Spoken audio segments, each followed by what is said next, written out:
Hi everyone, कैसे हैं आप सब? ठीक ठाक हैं? It's me Hamzain, you are watching H T react. Welcome back to the channel. उम्मीद करता हूँ आप सब ठीक होंगे, जहाँ भी होंगे अच्छे होंगे।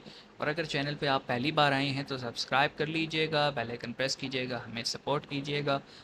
अब हम बात करते हैं वीडियो की, जिसका टाइटल कुछ ऐसे है कि जनाब, यूनिफॉर्म सिविल कोड क्यों ज़रूरी है। यूनिफॉर्म सिविल कोड, महिला ने बताई अपनी आप बीती। अब डेफ़िनेटली ये एक फ़ीमेल होगी जिसको तलाक दी गई होगी या उसका हलाला करवाया गया होगा। और क्योंकि मुस्लिम पर्सनल लॉ बोर्ड अलग से एक प्रोटेक्शन प्रोवाइड कर देता है एक्यूज्ड को, तो जो आईपीसी है वो कुछ कर नहीं पाता। तो इस पे देखते हैं, डिबेट चल रही है इंडिया टीवी की। शुरू करते हैं। ओरिजिनल वीडियो का लिंक डिस्क्रिप्शन में है, आपने नहीं देखा तो वहाँ भी देख लीजिएगा। आइए देखते हैं 3 2 1 इन। अब जरा आप बात सुनिए शावेद आलम की। ये शावेद भाई हैं आसमा के, ठीक है। अब आप बताइए, ये कहा जाता है साहब कि कुछ एक ऐसे केस दिखा करके और पूरे मज़हब के ऊपर जो है एक तोहमत लगाने की कोशिश होती है, या ये समाज के अंदर से इसकी आवाज़ आनी चाहिए, समाज इसका समाधान खुद ढूंढ लेगा। इसमें आप कानून नहीं बना सकते, क्योंकि फिर वो शरिया के में कानून के बगैर समाज कैसे चल सकता है। बतौर एक मुस्लिम पुरुष आप चाहते हैं यूनिफॉर्म सिविल कोड जैसा कुछ हो देश में? बिल्कुल, मैं चाहता हूँ उसमें यूनिफॉर्म ज़रूर हो। एक लम्हे में एक सेंटेंस में तलाक तलाक तलाक में तलाक मान लिया जाता था, उसको बैन कर दिया, अब वो 3 महीने में दे रहा है। नहीं, इसके आगे का सौरभ, लेकिन है एक तरफा ही। सौरभ जी, इसके शौहर कह रहे हैं हमने तलाक दे दिया, ये मान नहीं रही है। मान लो अब आज की डेट में 2 शौहर भी भाई हम लाना चाहते हैं, तो बीच में आके लोग खड़े हो जाएंगे, नहीं तुम्हारा तलाक हो चुका है, अब इस अब तो हलाला होगा। मौलवी हजरात शुरू हो जाते हैं।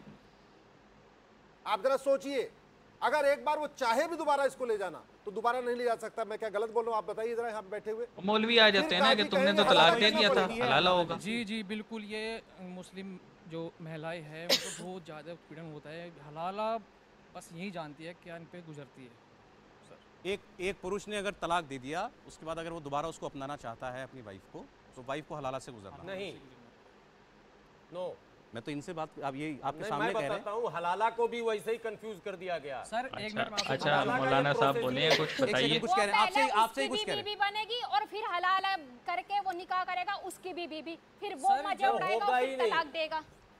सर आप मुझे एक बात बताइए, जैसे उसने हमारे घर पे नोटिस भेजा, उसमें गवाह की जरूरत होती है, उसने तो वो भी नहीं पूछा हमसे, बहन से भी इजाजत नहीं ली कि मैं तुझे तलाक दे रहा हूँ। तो वो तो मुजरिम है ना इसका। सरवर साहब बार-बार अरे मुजरिम तो है, कौन से गुनाह में सजा दिलाएं? एक करके बोलो, कौन से गुनाह में, कौन सी धारा में आप वकालत कर रहे हैं? कौन सी धारा की बात कर रहे हैं आप? धारा बता दीजिए। आप बताओ कौन सी धारा में? तलाक नहीं हुआ 3 महीने में कैसे हो जाएगा? आपको शरीयत का पता नहीं है? मान लिया 3 महीना 13 दिन जब हो टाइम है पीरियड का। आसमा बोलिए। आप जहाँ जाना भेजना चाहते हो ना मुझे, कि उस मौलाना के पास जा, मैं वहीं जाने को तैयार हूँ। बुलवा दो कि 1 से के 13 तलाक नहीं हुआ, और बाई चांस मेरा तलाक तो हुआ ही नहीं जब मैंने तीसरा नोटिस ही नहीं लिया। और उसने जब मेरा निकाह होता ना तो मेरे सिग्नेचर हुए थे, नहीं तो उसकी औकात नहीं थी कि वो मुझसे मेरे घर से ले जाता। तो इसमें क्यों नहीं पूछा? बेनज़ीर सर मैं चलने के लिए तैयार हूँ शरिया कोर्ट में। अब मुझे नहीं मालूम शरिया कोर्ट कहाँ है, आप मुझे बता दीजिए। इंडिया में है शरिया कोर्ट? चलिए मेरी मदद करिए, कौन सा शरिया के वकील हैं, कौन से शरिया की कोर्ट है। चलिए मैं एक केस दाखिल करती हूँ, वहाँ कहती हूँ मुझे सर्टिफिकेट दिलवाइए, मेरा तलाक नहीं हुआ, आप लेके चलिए। कौन सी शरिया कोर्ट है, कहाँ पर है? बस आपने कह दिया। अब अभी नंबर लेंगे, हम आपके कांटेक्ट में रहते हैं, आपको लेकर चलते हैं। अबे भाई कहाँ? शरिया कोर्ट क्यों जाए, वो फैमिली कोर्ट क्यों नहीं जाए? वो अरे हद हो गई, भारत संविधान से चलता है। आप कह रहे हैं कोई न्याय नहीं मिल रहा है। अरे सुनिए, मैं भी तो कह रहा हूँ सौरभ जी सुनिए, जब हम इंसाफ की बात करने लगे तो नहीं सुनिए, इनके दोहरा चरित्र मैं बताता हूँ। दोहरा चरित्र मैं बताता हूँ। रंगरेज साहब, वो जो लड़की है ना सामने जो बैठी है आपके, इसका तलाक कल नहीं हुआ है, इसका तलाक हुए 1 साल से ऊपर हो गया है। बात नहीं है। और एक सेकंड सर, दिल्ली के सुन ले मेरी बात, सुन ले दिल्ली के अंदर रहती हैं सुप्रीम कोर्ट के जो उनके एडवोकेट है सामने बैठे हैं, जो दरवाजा हो सकता होगा सब खटखटा चुकी है, तब मीडिया के सामने आई है अपनी बात कहने के लिए। उसने नहीं पूछा होगा कौन सा शरिया कोर्ट है, नहीं मिला ना। भारत की अदालत में थोड़ी देरी लगती है सर, इन्हें सबर नहीं हो रहा सर। सबर करेंगे आप सबर करेंगे, आपके माफ कीजिएगा, आप इसकी बहन के साथ हो ये सबर करेगा? अंग्रेज जी, फैन होती था, वैसे आप माफ सुप्रीम कीजिएगा कोर्ट मेरी बात खाली को। बैठा है, आपके परिवार में किसी के 140 साथ होगा, आप करोड़ की कहेंगे जनसंख्या सबर करो। में सुप्रीम कोर्ट चाहता है कि पहले इनका आप केस कहेंगे सुना जाए। अपनी बहन बेटी से कि सबर करो, तुम्हें गलत तरीके से बिल्कुल तलाक सबर दे दिया करना है। पड़ता है हम इस सबर केस में, करके सर। बैठ जाए, वो सबर बच्चे करना भी पड़ता पैदा है कर लेगा, जब न्याय मिलता है। शादी करके। लेकिन न्याय हमारे के देश बारे में में कितने हम सारे कैसे लंबित कह मामले सकते चल रहे हैं अभी देश में। हम जब सबर इनका मामला करते आएगा, रहे, सुना वो जाएगा। दूसरी और जो तीसरी है करके हमारा बच्चे कानून जो पैदा है, करता रहे, हम सबर करके बैठ हमारा जाए। जो वो कोर्ट है, दूसरी शादी तीसरी शादी करके करके बच्चे पैदा करता है, हम सबर कर ले। बात करेंगे क्या शरियत मेरी बात पूरी नहीं होने दे रहे, क्या फायदा बुला के। क्या नहीं, आप अपनी बात ठीक तरीके से रखिए। मैं ठीक तरीके से रखता हूँ, आप बीच में नहीं, इन्होंने आज आप कह दिया इन्होंने कि मैं फोन नंबर देता हूं, चलिए। अरे भाई वो 1.5 साल से घूम रही है।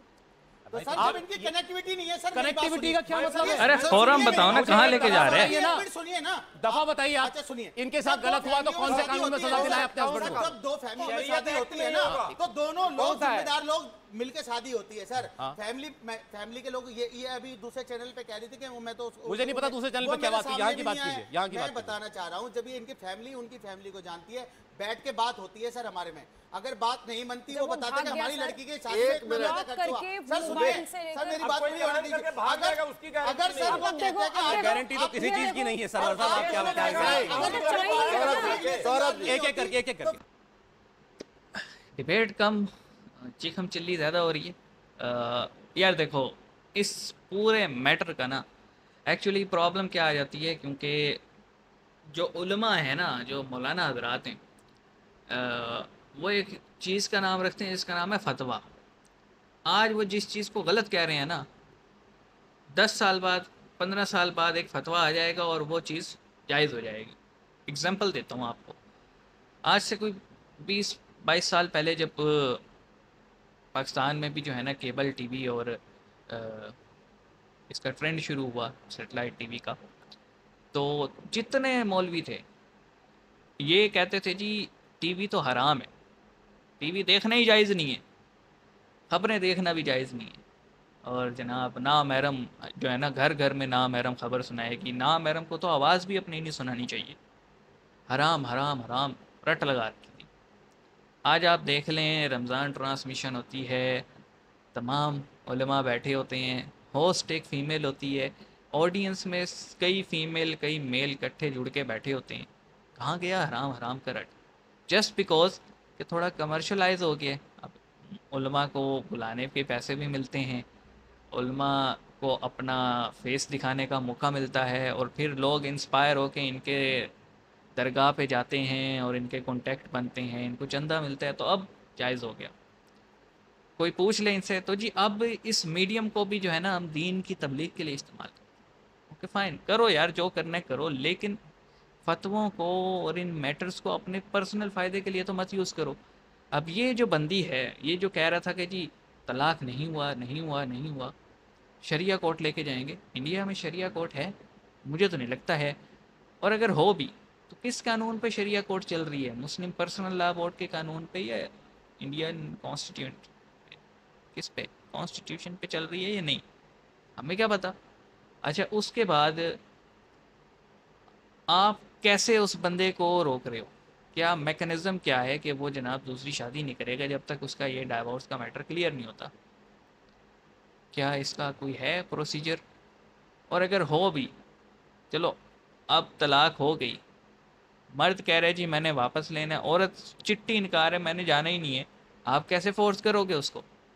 तो ये बहुत सारी चीज़ें हैं जो कि आके ना फिर जो कॉन्स्टिट्यूशन है और जो शरिया बोर्ड है वो आके कंट्राडिक्शन में आ जाते हैं। तो इससे बेहतर है कि सारे स्टेक होल्डर बैठें, उलमा भी बैठें, पंडित भी बैठें, फादर जो होते हैं ईसाइयों के वो भी बैठें, सिखों में से जो हैं जो होते हैं ना इनके गुरुद्वारे के बड़े, वो भी बैठें, वकला भी बैठें, पॉलिटिशियंस भी बैठें, मीडिया भी बैठे, यानी सारे जो स्टेक होल्डर्स हैं वो बैठें।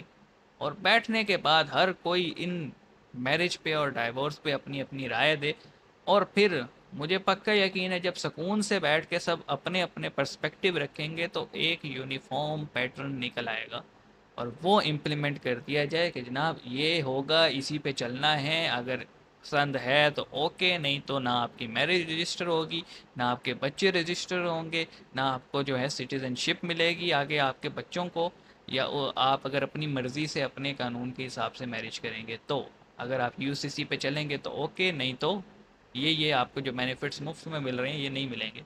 जब इस तरह से इम्प्लीमेंटेशन होगी तो मेरा नहीं ख्याल फिर ये मौलाना हजरात ऑब्जेक्शन कर पाएंगे। क्या कहते हैं आप इस बारे में? कमेंट सेक्शन में बताइएगा। मिलेंगे नेक्स्ट वीडियो में। अपना ख्याल रखिएगा, सब्सक्राइब कीजिएगा। सी यू गाइस।